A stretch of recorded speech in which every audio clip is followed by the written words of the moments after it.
السلام علیکم محمد صاحب۔ وعلیکم السلام۔ جی میرا دو سوال ہے۔ میں ریسنٹلی امریکہ میں موو ہوں، تو میری اکثر بات چیت ہوتی ہے کرسچن سے۔ تو میں پڑھ رہا تھا اولڈ ٹیسٹمنٹ میں، جہاں پہ اسحاق علیہ السلام کے سیکریفائس کا ذکر موجود ہے، اور ہم قرآن میں دیکھتے ہیں غالباً آپ کا بھی یہی موقف ہے کہ ذبیح جو ہے وہ اسماعیل علیہ السلام ہے۔ تو کیا یہ چیز یہاں پہ کلیئر نہیں ہوتی کہ اسماعیل علیہ السلام کے لفظ کو اسحاق سے بدل دیا گیا ہے؟ مطلب کہ تورات میں لفظی تحریف بھی ہوئی ہے، معنوی تحریف کے معاملے میں تو اکثر علماء کہتے ہی ہیں۔ تو تورات، زبور، انجیل، ان کتابوں کے بارے میں قرآنی موقف کیا ہے؟ کہ کیا صرف ان میں معنوی تحریف ہوئی ہے یا لفظی تحریف بھی ہوئی ہے؟ دوسرا سوال بخاری کی ایک حدیث کے بارے میں ہے، وہ بھی اسی سے ریلیٹڈ ہے، جہاں پہ ابراہیم علیہ السلام سارہ علیہ السلام سے کو اپنی بہن کے طور پر پریزنٹ کرتے ہیں، اپنی جان بچانے کے لیے غالباً۔ تو قرآن میں جو ان کا کردار پیش کیا گیا ہے، وہ بڑے غیور ایک پیغمبر کا، نبی کا، اور ایک عام بندہ بھی اس بات کو تصور نہیں کرتا کہ وہ اپنی جان بچانے کے لیے اپنی بیوی کو اس طرح جانے دے، ایک بادشاہ اس کو لے جائے اور وہ اپنی جان بچانے کے لیے اس طرح کے الفاظ کہہ دے۔ تو بائبل میں یہ اسٹوری تو موجود ہے، تو آپ اس کو کیسے دیکھتے ہیں کہ کیا یہ ٹکڑا اسرائیلیات میں سے ہے یا واقعی اس کی کوئی اور توجیہ موجود ہے؟ جزاک اللہ۔ یہ یقیناً اسرائیلیات میں سے ہے۔ ہمارے ہاں بھی اس طرح کی بہت سی چیزیں داخل ہو گئی ہیں۔ روایتوں کی کتابوں میں بعض اسرائیلی قصے لوگوں نے شامل کر دیے ہیں۔ اس روایت پر بہت کچھ تنقید اہل علم کر چکے ہیں۔ آپ کو موقع ملے تو آپ اس کا تفصیلی مطالعہ کر لیں۔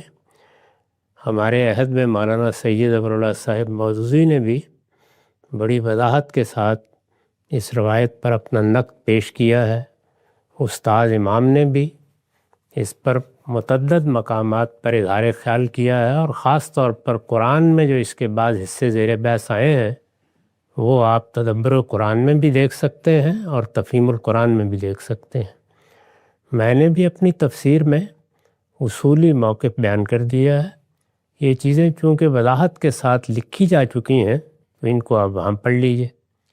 پہلے سوال کے جواب میں یہ عرض ہے کہ بائبل تورات نہیں ہے، بائبل میں تورات ہے۔ تورات بہت مختصر سی ہے، وہ 60-70 صفحے کی کتاب ہے، اور بائبل 1600 صفحے کی کتاب ہے۔ بائبل تاریخ ہے۔ یہ جو آپ پڑھ رہے ہیں، یہ یہود کی بیان کردہ تاریخ ہے، جیسے ہمارے ہاں البدایہ والنہایہ ہے، ابن اسیر کی الکامل ہے، یا طبری کی تاریخ ہے، اسی طرح کی تاریخ ہے۔ تو جب تحریف کی بحث کی جاتی ہے تو اس کا تعلق تو کلام الہی سے ہے، اس میں اس طرح کی کوئی لفظی تحریف متعین نہیں کی جا سکتی۔ جو کچھ ہوا ہے وہ یہ ہے کہ بدقسمتی سے اصل زبان میں یہ کتابیں محفوظ نہیں رہ سکیں۔ اب ان کے ترجمے ہیں، ترجمے میں جو غلطیاں ہو جاتی ہیں یا بعض توضیحی چیزیں داخل ہو جاتی ہیں، اور وہ ناگزیر بھی ہوتی ہیں، وہ داخل ہو گئی ہیں۔ اس لیے تورات کو ہمیشہ الگ سمجھیے۔ تورات 5ویں کتاب ہے، جس کو کتاب استثناء یا ڈیوٹرانومی کہتے ہیں۔